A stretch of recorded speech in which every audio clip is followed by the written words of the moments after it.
Hi, I'm Devin Moore, your host for Humanity Rising's Race to Speak Up podcast and founder of hashtag Race to Speak Up, an anti-bullying organization. The Race to Speak Up podcast is a place where we have open and engaging conversations about bullying prevention, how to be upstanders, and how we are making a positive change in our communities. So the question now is, how do you race to speak up? Hello and welcome to the Race to Speak Up podcast. I'm your host, Devin Moore. Today's guest is Sanah Jivani. She is the founder and CEO of a nonprofit organization called the Love Your Natural Self Foundation, which focuses on empowering individuals through events, movements, and hands-on sessions. She started this organization after losing all of her hair to alopecia in the 7th grade and struggling with wigs, bullying, and low self-worth. Now, her nonprofit organization hosts projects in 150 schools and 28 countries worldwide. Welcome, Sanah. How are you today? Good. How are you? I'm doing well, and I'm very happy to be speaking with you. Yeah, me too. I'm super excited, and I love everything that this podcast stands for and that you stand for. So I'm super excited to be here. Well, thank you. And I love everything that you stand for. Why don't you tell us about the Love Your Natural Self Foundation and where did your journey begin? Yeah. So a lot of my journey began actually pretty early on. When I was 12 years old, I would say I had like a pretty normal life, schooling, all that stuff, and um, it was spring break of my 7th grade year, and I remember coming home from school. And that night I went to bed. And when I woke up the next morning, I had about 75% hair loss. I have this condition called alopecia, and it's an autoimmune condition which causes your body to attack your hair follicles because it thinks hair is a disease. And so it can come in really, really different forms. And sometimes just because of hormones and like the way your body's growing during that time, it can come on very, very aggressively, especially when you're in middle school. And so pretty much overnight, I had lost 75% of my hair. And I think, I always tell people to just imagine that, right? Like you go to bed and then you wake up, and I put my head up and it almost felt lighter. I was like, this feels really off. And then the first thing I notice, of course, out of the corner of my eye is my pillow, and I see piles and piles of hair, and it's terrifying. I'm crying. And then I start running my hands through what's left. And anything that's left, it feels like it's just coming off in real time. Like I'm just getting chunks and chunks of hair in my hands. And I'm shaking and I'm so scared. And I tried to close my eyes and remember what I looked like with hair, because I just remember thinking, like, after I look in the mirror, everything is going to change. I don't know if I'm going to feel beautiful anymore. Um, and that's what happened. I remember getting up, I looked in the mirror, and I immediately grabbed my cell phone and I called my mom, who was downstairs. And she was like, "Why are you calling me? Just come downstairs." And I was like, "No, Mom, you need to come up to my room, slip a wig under the door, but just don't look at me." And she's like, "Let me come help you. Like, you lost your hair. Let me look at you." And I told her, "If you look at me, you won't love me anymore. And I know that because I looked at myself and I don't love myself anymore." And that's truly the level of self-hatred I had in that moment. Is I looked at myself and lost every ounce of self-love, self-compassion, just kindness that I had towards myself. And I remember going to school with my wig and hoping that I could just blend in. Maybe I can build myself back up. Maybe we can pretend like this never happened. But unfortunately, it didn't get easier. There was a lot of bullying, from gum in my wig to mean notes in my locker. And it was heartbreaking. I just remember every day constantly having my negative voices and then the negative voices of others just shuffling around. And I had to eventually realize that people said mean things to me, but the things I'm saying to myself are so much worse. And so if I can just begin to practice even a little bit of kindness and a little bit of compassion towards myself every day, maybe I could really see a change in my life. And so I did. I started taking baby steps. Thankfully, eventually, I felt in a place where I was ready to accept who I was, all of who I was, and I felt ready to go without my wig. And um, going without my wig was just such a powerful experience. And I realized that if we each knew our own worth and our own value, we would be powerful, powerful people.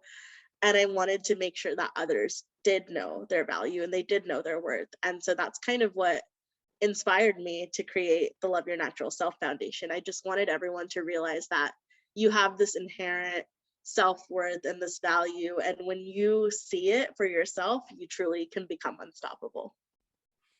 Well, Sana, I am sorry that you had to go through that, but I'm happy that you were able to turn it into a positive by creating the Love Your Natural Self Foundation. You're helping a lot of people not only see themselves, but embrace it. And I truly understand that. That's something that a lot of the youth need, especially at a young age. How were you able to stay focused in school? I think during that time, something that I was going through as well that honestly kind of became an eye-opening moment from me was not being able to focus in school. I remember every single day, I would try to go in, and I would often end up leaving school early or not going at all, simply just because I was afraid. I was afraid of what people would say. I was afraid of being bullied. I was really, really scared. And then sometimes I just couldn't even get myself to get ready because I couldn't even look in the mirror. My self-worth was that low. And it was hard. It was a really, really hard time to focus. And I always say that one of the eye-opening moments for me was coming home from school and seeing my mom holding a letter in her hands, and she's just sobbing. And so I asked her, like, what's the letter? Am I in trouble? And she was like, this letter says that you've missed 75% of your eighth grade year and you might have to repeat the school year, which to me was so crazy because I used to be the kind of student who loved school. I was like the biggest dork, like always raising my hand first, like always turning in every project early. Like I had 100 in every class and I was asking for extra credit still just for fun. I always joked about how my favorite sale is not like when the Halloween candy goes on sale, it's when the school supplies go on sale. Like that is it. And so to see myself go from that person who loved learning and loved school so much and was very proud of it to someone who was barely passing any of her classes and who barely even went into campus, it broke my heart and it made me realize that not only did I lose my hair that morning, but I lost my love of learning. I lost my relationship with a lot of my friends. I lost just this excitement I had for school and life and writing and reading. So I lost so many parts of myself along with my hair because I think that the biggest thing I lost that morning that I didn't realize in that moment was my self-esteem and my self-worth. And I think that when you lose that core part of yourself, so many other parts of you start to slip away. And um, it's funny because how was I going to focus in class if I could barely even get out of bed? Or when I did get out of bed, I was so in my head. I was always thinking these negative things. Like sometimes I didn't even know how I was going to survive day to day. And so, meeting my needs at that time kind of was priority. I felt like I was on survival mode. So being in school just felt second. It was so hard to focus. And I think that's why I'm such a proponent of having like mental health access and programs, because I think it's really hard to expect students to focus and to be there and to show up when they can't even really show up for themselves. Did you ever experience days where you said you couldn't take this anymore? Oh yeah. I mean, I was really, really struggling heavily with mental illness. I was struggling with depression. I was struggling with self-harm. I was struggling with things that were really, really heavy. And there were many days where I just thought like I can't do this. I'm not gonna be able to get through this. And I'm grateful that I did because I know that there are so many students who struggle who still haven't found that light or found that hope. And I feel like every time that I would get to that low, something, the smallest act of kindness, the smallest bit of hope would kind me back up. And I really do feel grateful for those moments that I had. Because in a way, I know I was going through something really unlucky and really difficult, but in a way I felt lucky. I felt lucky that I had, even when I couldn't see it, people in my corner cheering me on. Even when I couldn't believe it, people trying to give me hope. And I had a friend who all of seventh grade and eighth grade baked me cookies once a week because she knew I was going through a hard time. And I didn't see how much that meant to me at the time. I just kind of would like accept it. And I was so in my own head that like I couldn't tell it was helping, but it was like, I just remember one of those weeks looking at all the little notes that she wrote and thinking like, this is a reason to go on. Like people care, people love you. And so I'm just really grateful to have had so many people who reminded me that like kindness and hope still exists even in the darkest times. Oh, well, I mean, I love that story about your friend really working to encourage you. I mean, and then I know that you've actually, when we've spoken before, you mentioned that you had encouraged others when you really started to embrace yourself. You started encouraging others. Can you tell us about that? Yeah, absolutely. So just kind of following this trajectory. So I'm in seventh grade, I'm in eighth grade, and I'm struggling. I'm being bullied every day. I'm barely making it to school. My mom gets this letter, and I decide, okay, it's time to make a real, tangible change. And so I start practicing self love. And I use the word practice because it truly is a practice. It's like something that you have to work at. It doesn't come overnight. You have to look in the mirror and tell yourself, I'm beautiful, I'm strong. You have to take yourself out and do something kind for yourself. You have to spend the time cleaning your room, organizing your desk, like whatever self care looks like to you, you have to practice it and you have to make it happen for yourself. And so I started doing that for a lot of, for me, a lot of that was also going to therapy. It was seeing a mental health professional. And so every day I started practicing self love until I got to this point where I felt brave enough to go without my wig. And I posted a video on Facebook of me taking off my wig. And I said, from now on, I'm just going to embrace who I am fully. And tomorrow I start freshman year and I'm going to go to school without my wig. And so I went to school without my wig, and throughout the day, people kept stopping me. I kept getting messages. When I got home, there were tons of comments, and people kept telling me really, really inspiring things that I didn't quite understand at first. So, for example, they would say, because you went without your wig, I found the courage to leave this abusive relationship I'm in. Or because you went without your wig, I decided to get help for my eating disorder and my mental illness. Or because you went without your wig, I went without makeup. And I just kept thinking, what do these things have to do with my wig? Like it didn't click for me at first. And the more I thought about it, the more I realized it's not the wig, it's the courage. It's the fact that when you have the courage to be who you are, you unknowingly inspire people to do the same. Courage inspires courage, kindness inspires kindness. I think these things are contagious, and I didn't even realize that. Sure, I was learning to love myself as a gift to myself, but learning to love myself was also the biggest gift I could ever give to the world. And showing up as who I am really, really can inspire other people to do the same. And so I think that is the foundational idea that a lot of my work is based off of. I wanted to live so boldly as myself that it just gave others the courage to do the same. And I hope that others will live so boldly as who they are, that it just creates a braver and safer world for all of us. That's a great message that everyone needs to know. Everyone needs to know, especially from a young age. I know that encouraging self-love is something that I think a lot of people tend, or just self-love, realizing that, I feel like a lot of people tend to look over that. But I know that when it comes to the Love Your Natural Self Foundation, you are able to really encourage and inspire other people, which is a big thing. In fact, you even have hands-on sessions where you encourage self-love. So what happens during these sessions? Yeah, it honestly just depends. It depends on the grade level. It depends on um, the amount of time we have. But I always tell folks it's never too early to learn self love. So we have curriculum as early childhood. all the way through college. And in fact, I actually also do things at corporations with adults. So um, it's for all age ranges, and it just looks different. But during these sessions, really, to give a general walkthrough, usually I'll go in, I'll try to learn things about the room and see who I'm working with, hear their stories, I'll share my stories. We'll create a really safe environment where we know we can all be vulnerable and share. And then I try to make it a lot about skill building. Like I said, self love is a practice, it's a skill, and it's made up of 1,000 different little skills. So for the kiddos, the little ones, the ones who are in pre K, that could look like identifying emotions, right?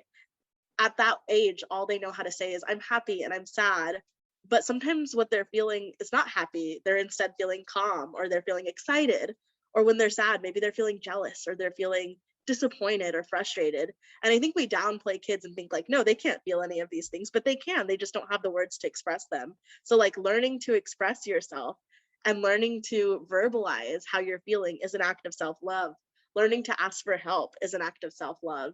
Learning to develop a goal setting sheet and think about, okay, what are my personal, professional, self-care kind of goals as an act of self-love. So, I think self-love's often sold as this super like fluffy concept, but it's hard work. It's a lot of really, really hard skills.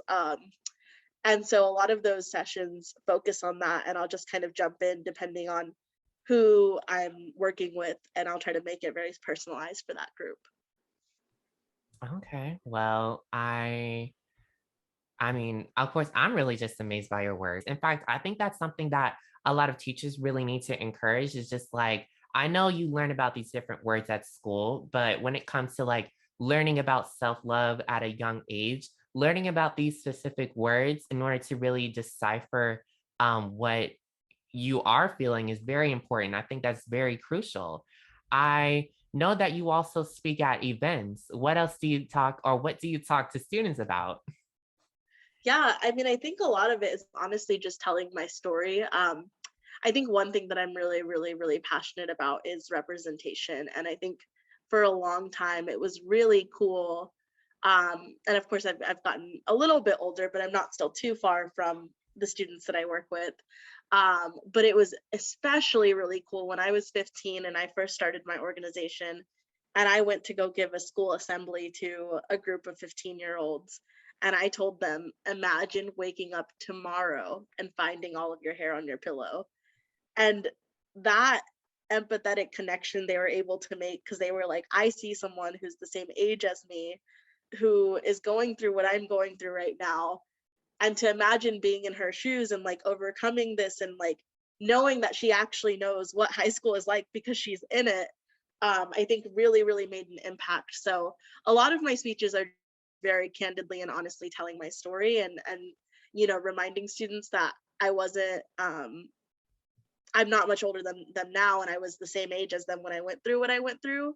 I think when it comes to making a difference, like there's so much stuff that's important. Obviously, research is important. It's really important to have professionals, people who have gotten certified and gotten training and stuff, to back a lot of the work that I'm doing. But I think it's equally as important to like center student voice. And while the research and all the technical stuff is really important, storytelling is equally as important.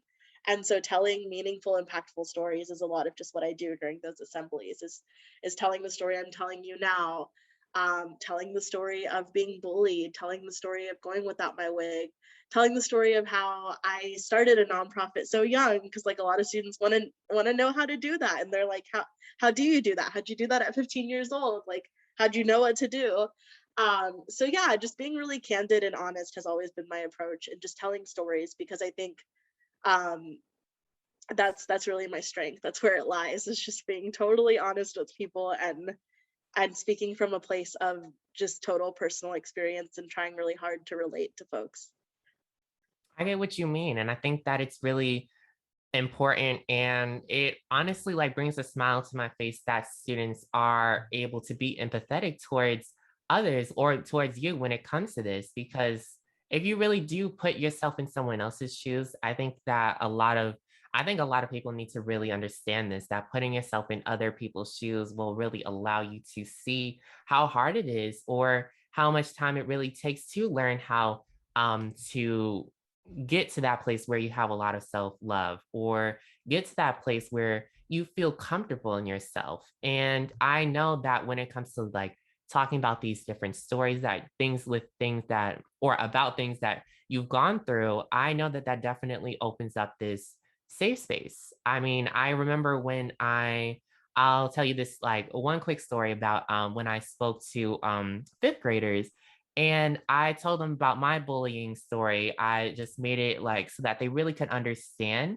And then this opened up a space where they were just asking me a bunch of questions about bullying after I explained like what bullying and the different types of bullying there are. They just started asking me like, what should I do? And then they told me about their own bullying experiences. But the thing is, one common thing I've noticed within them is that many of their actually was their parents who would just like take them out of the school and be like, let's not do this anymore. We no, like they were just taking their child out of school. So that doesn't exactly solve the issue because the child is still feeling like these different effects of bullying, which include not feeling that self love.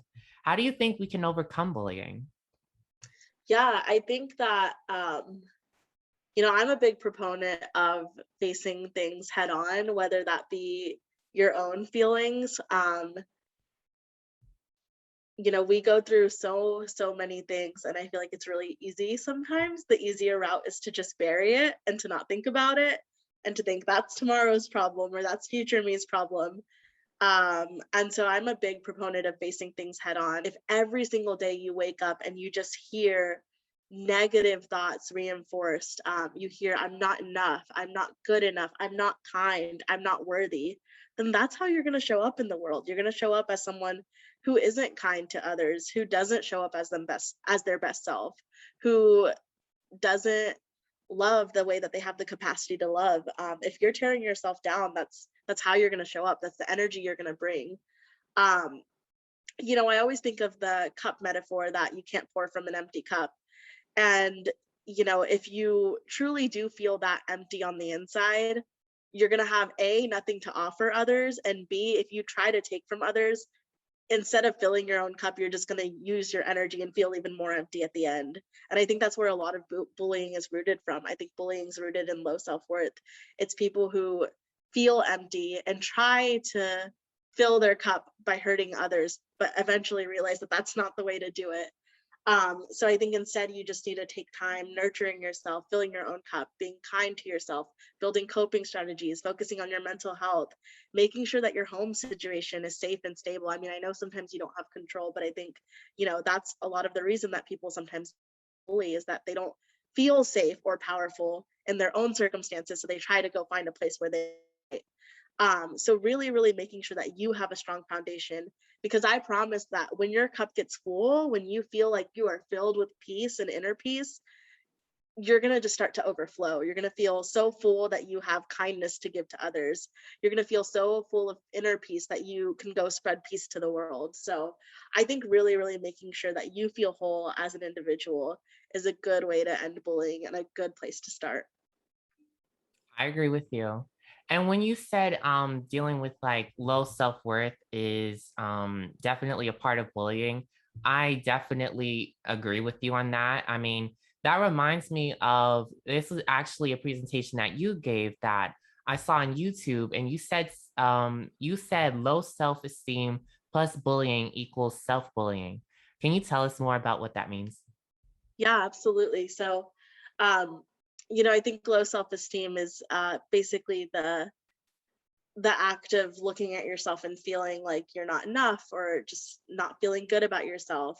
Um, and so when you feel like that at a baseline, you're already not feeling the greatest, and then other people on the outside are telling you, "Yeah, you're not good enough. You're not beautiful. You're not amazing," and they really reinforce force that low self-worth.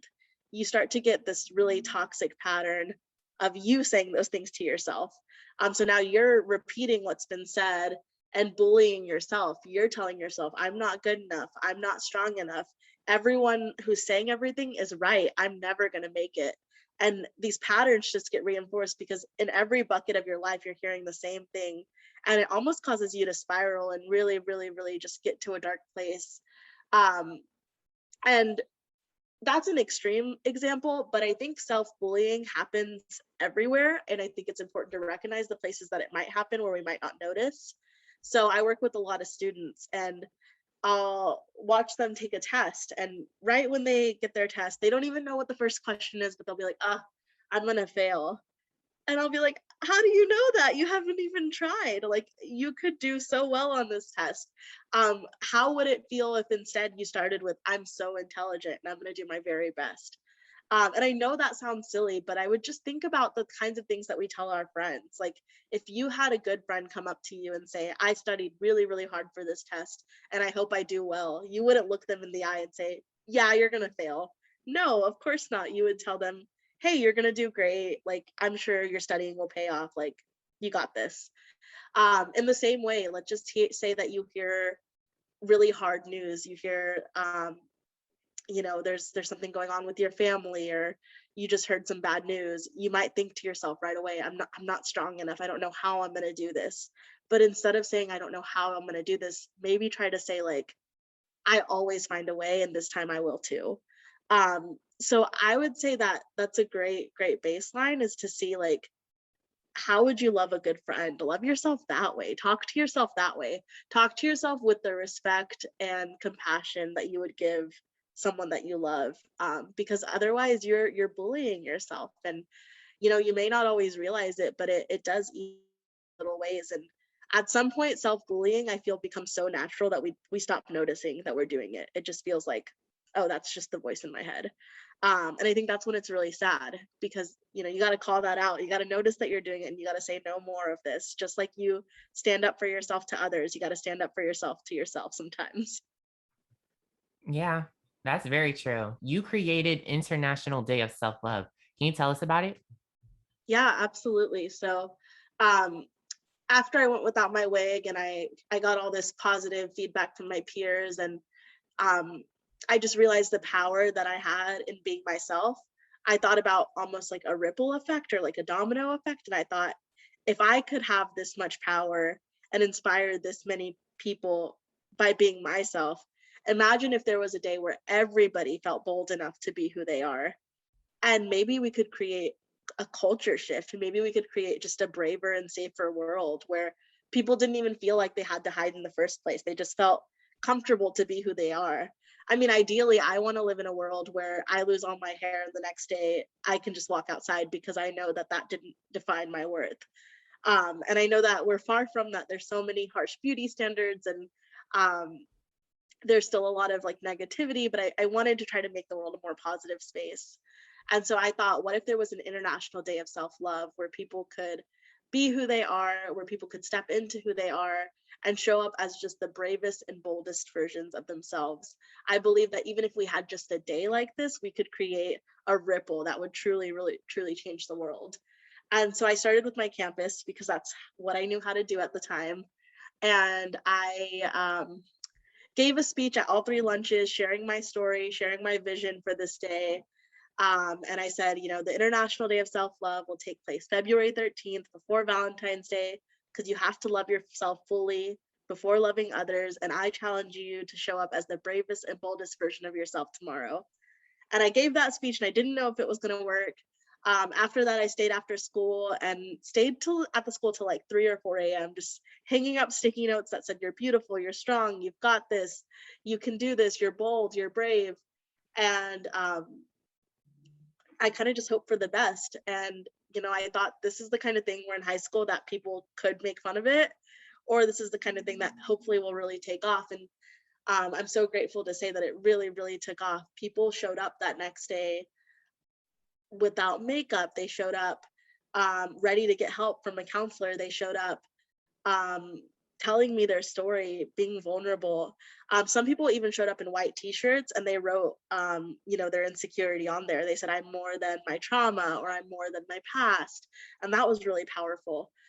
So it was really, really cool to see the different ways that people showed up and celebrated the International Day of Self-Love.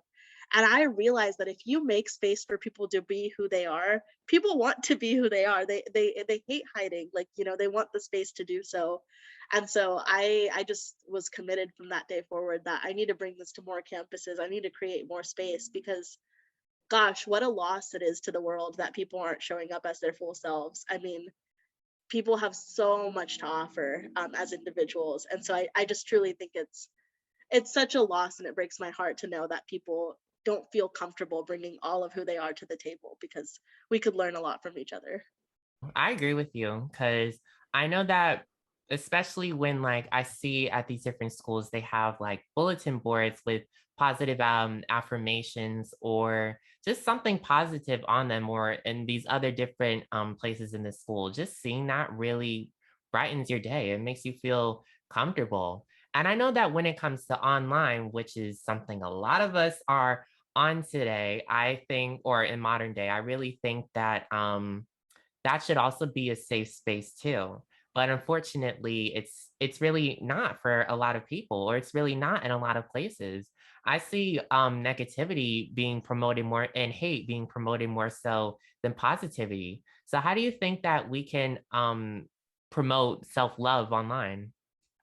Yeah, I think a lot of it starts with just your own basic social media platforms. I think how you show up makes a world of a difference. I mean, one approach that I always have is yes, I like to share about, my nonprofit and my success and like the awards that I've won, but I also think it's equally as important to share about my bad days, important to share when maybe I've relapsed from self-harm, maybe I'm struggling with something.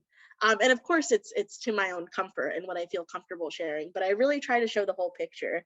I try not to just tell the highlights of my story. I try to show all the messiness as it is, because I know that stories need to be told. People need to hear the highs and the lows. Because right now, sometimes when you scroll through social media, you can just feel like, gosh, everyone's life must be better than mine because everyone seems to be doing so well. And I'm struggling so much. And, so I try to show the parts of me that are struggling and the parts of me that maybe aren't perfect. And it's hard and it's vulnerable, but I do think it makes a difference to show up in that way. So I think that's one way. I think another way is to just like use it as a platform for kindness. A lot of the way that the International Day of Self-Love was celebrated was as a social media movement. People posted pictures, sharing their stories of self-love, of self-acceptance. And again, courage inspires courage. So like share your story, speak up. I think that could make a big difference for others. Um, it's crazy because I struggled a lot with cyberbullying actually. When I was wearing my wig, someone made a burn page, which was just like a page made to make fun of me, called the Sanah burn page, and people were supposed to guess all the reasons that I might be wearing a wig. And it was heartbreaking. I got a friend request from a page created to make fun of me, and I remember just crying and just feeling so heartbroken. And at that time, I just thought this is such a negative platform. There can be no good for this. But at the same time, a few months later, that was the exact platform where I was posting the video of me going without my wig. So it's crazy that the internet can be, yes, something so negative and dark and scary, but it can also be used for courageous voices and good and making a difference and spreading change. And like that choice is ultimately yours, in the way that you show up, in the way that you treat others, and in the way that you use and amplify your voice. I mean, now more than ever, anyone can hop on and start a digital platform, and you can choose whether that's a good thing or a bad thing. I agree with you. I agree with you. I think that when it comes to, well, yeah, like your own platform on social media, just taking that into your own hands and promoting good and promoting positivity is very impactful and very inspiring. What's been the most challenging part of your journey? I think probably one of the most challenging parts of my journey is that I very much grew up with my organization. And so I guess what I mean by that is all of the wisdom and the lessons that I know how to articulate now, I definitely did not know when I was 15, even after I had gone without my wig. I remember going without my wig, like starting the first International Day of Self-Love, and then really early on, by 16 years old, having been on national television, just like all this crazy stuff that I did not know how to process as a 16-year-old. And I remember thinking to myself, like, there's so many eyes on me now, I have to be perfect. Like, I found my self-love, I have to live into it. And so to me, I was so confused as to what that meant, but I felt like I couldn't have a bad day. I felt like if I have a bad day, everyone's gonna know that I'm just like, I don't actually love myself. Like, I feel like I'm failing. I feel like I'm, disappointing the people who look up to me. Like, I have to always be the happiest and the best role model there is. I have to show up at 100%. And, I tried that for a while. I tried to be on all the time. Anytime that I had any sort of self doubt, I just dismissed it. And I thought, like, no, I have to ignore that because I love myself. So I must not have those thoughts. But that's not true at all. That's not what self love means. And I didn't know that at the time. I think some people have the impression that loving yourself means like every day is a good day or every day is perfect or you feel good every day. But I think in fact, self love instead means you love yourself through your hard days and you love yourself just as much on those hard days. So no, no one's perfect. I mean, some days, even now, I wake up feeling amazing. I wake up feeling like a 10 out of 10. But some days I wake up and I feel like I'm back in the seventh grade, even today. Like, even to this day, I wake up and I'll feel like I don't want to leave bed or I don't want to leave my house. Sometimes I'll wish like, man, maybe I should still be wearing a wig. Like I don't feel good.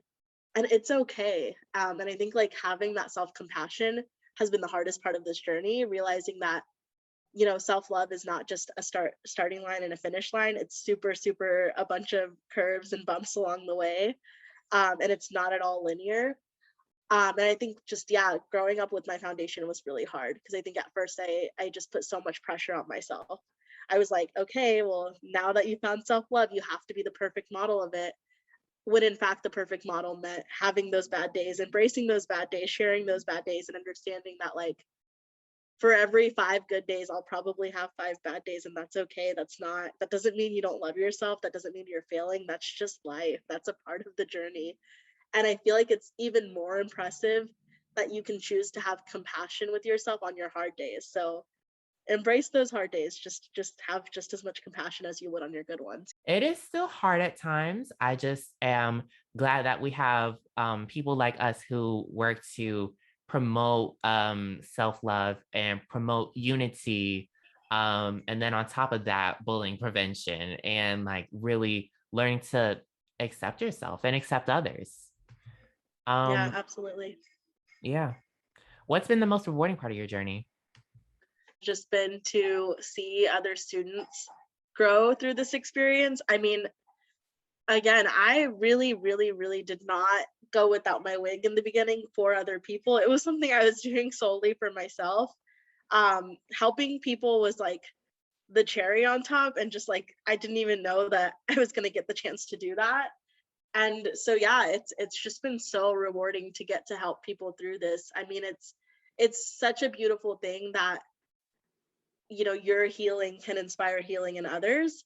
And just a quick little story, a quick anecdote that I think shows that really well is I remember I was having a really, really tough day.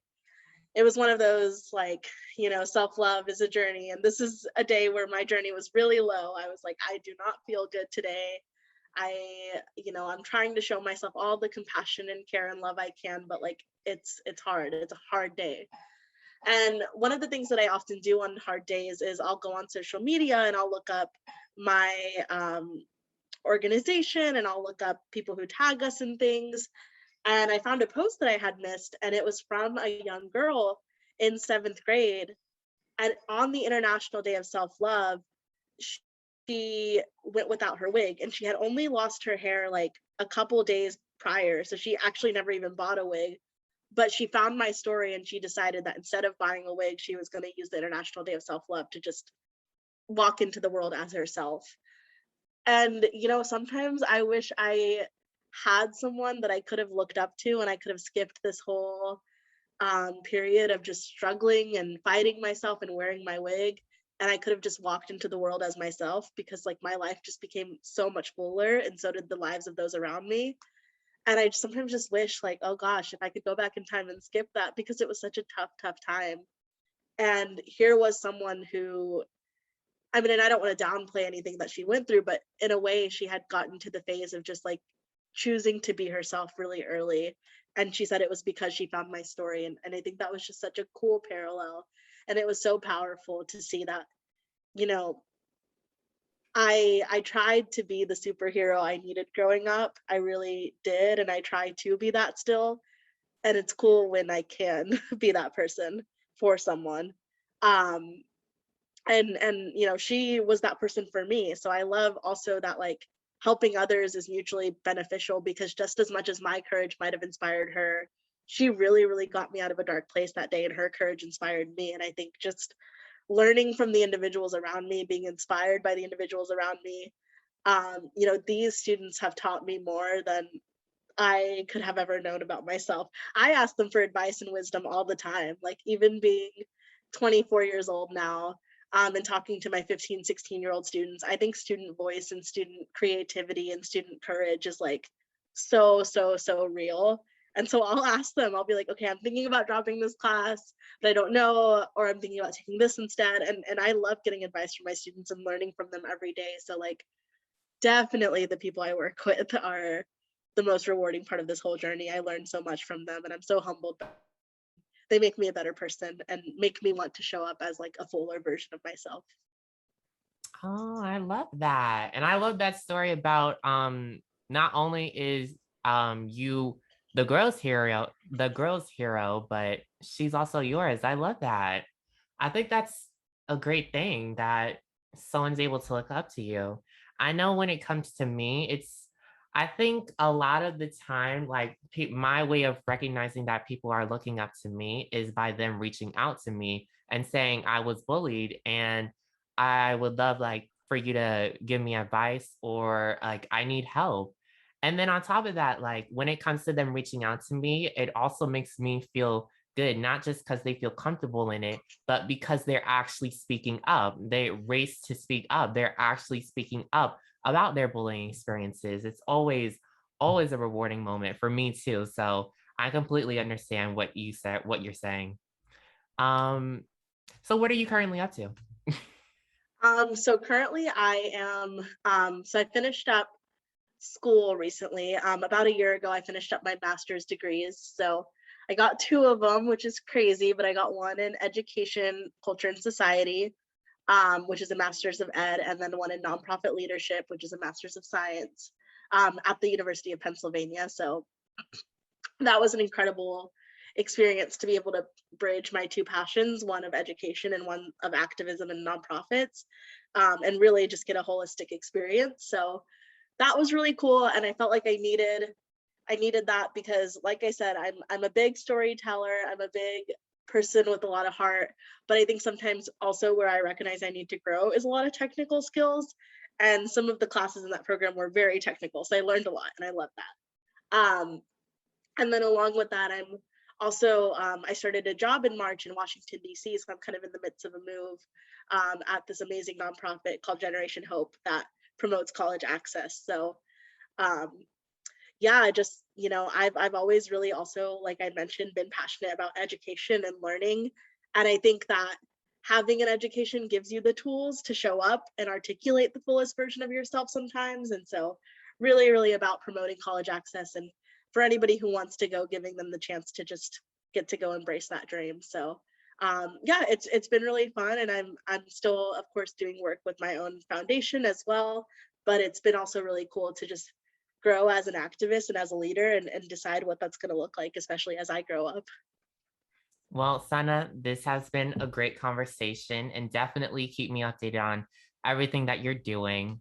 My last question for you is how can people find you? Tell us your social media platforms and your website. Yeah, absolutely. So my website's easy. It's just www.loveyournaturalself.org. So you can go, you can explore. We have copies or we have some of our curriculum uploaded, but you can always email me if you want the rest of it. You can find out how to bring this to your campus. You can find out how to have me come speak at an event. There's lots on there, so feel free to check that out. There's a way that you can email me directly through there as well, so that's always an option. And then for my social media platforms, I've always kept my personal and professional ones fairly the same, just because of a lot of what I mentioned. I like to, um, I want my brand to be the whole story. I want it to be the fact that, I do all this professional stuff, but I also think having a life and having friends is very much important. And I also think acknowledging that you have a bad day is very important. So I've realized that for me, it just works to keep it all universal. So you can just Google my name, and you'll probably find my social media handles. But I know on Instagram it's at Sanah J. On Twitter it's at Sanah Jivani. And yeah, feel free to find me, follow me, and I'm always looking to meet new folks and connect and talk about how we can just make this world a better place and a place with more self-love and self-acceptance. Well, thank you, Sanah. You are such a positive influence on others, and I know we all say thank you. Oh, well, thank y'all. This was fun. This was awesome to get to talk about everything. And yeah, I love jumping into these conversations. They're very important to have. Very true. And thank you all for listening. I hope to see you guys at future Race to Speak Up podcasts. If you have questions about the Race to Speak Up podcast, feel free to contact me at racetospeakup@gmail.com. Make sure to follow at Race to Speak Up on Instagram, Facebook, and Twitter for updates on future podcasts. Join the Humanity Rising movement. We are a student-led movement to create a better world through service. There are many ways to participate, and you will be eligible for service learning hours and scholarship opportunities. For more information, visit www.humanityrising.org. And remember to ask yourself this question: how do you race to speak up?